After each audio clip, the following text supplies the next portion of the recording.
Good question.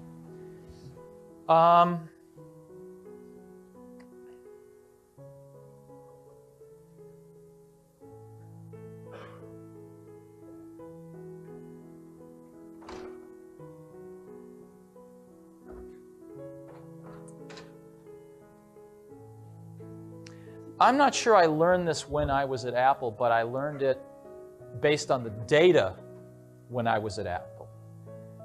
And that is,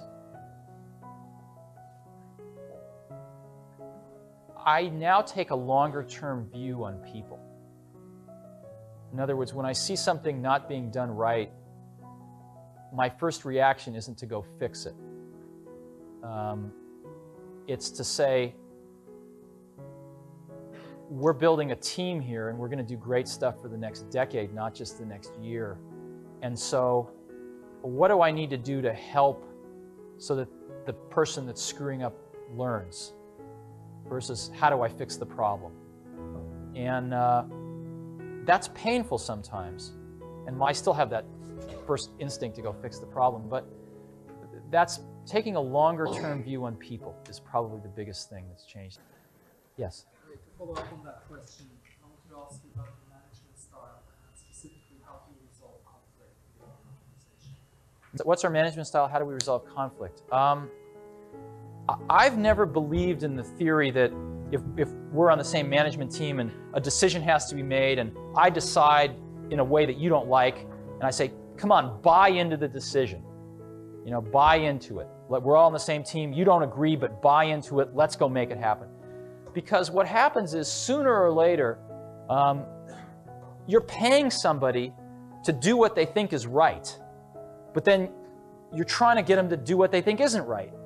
And sooner or later it outs and you end up having that conflict. So I've always felt that the best way is to get everybody in a room and talk it through until you agree. Now that's not everybody in the company, but that's everybody that's really involved in that decision that needs to execute it. And so that's how we try to run Next. The way we run Next is we have a team at the top we call the policy team. There's 8 people.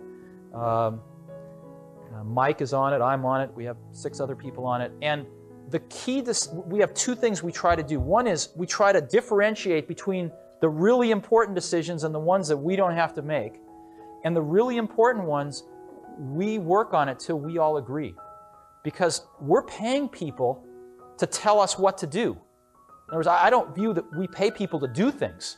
That's easy to find people to do things. What's harder is to find people to tell you what should be done, right? That's what we look for. So we pay people a lot of money, and we expect them to tell us what to do.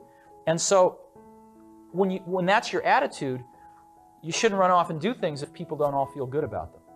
And the key to making that work is to realize there's not that many things that any one team really has to decide. You know, we might have 25 really important things we have to decide on a year. Not a lot.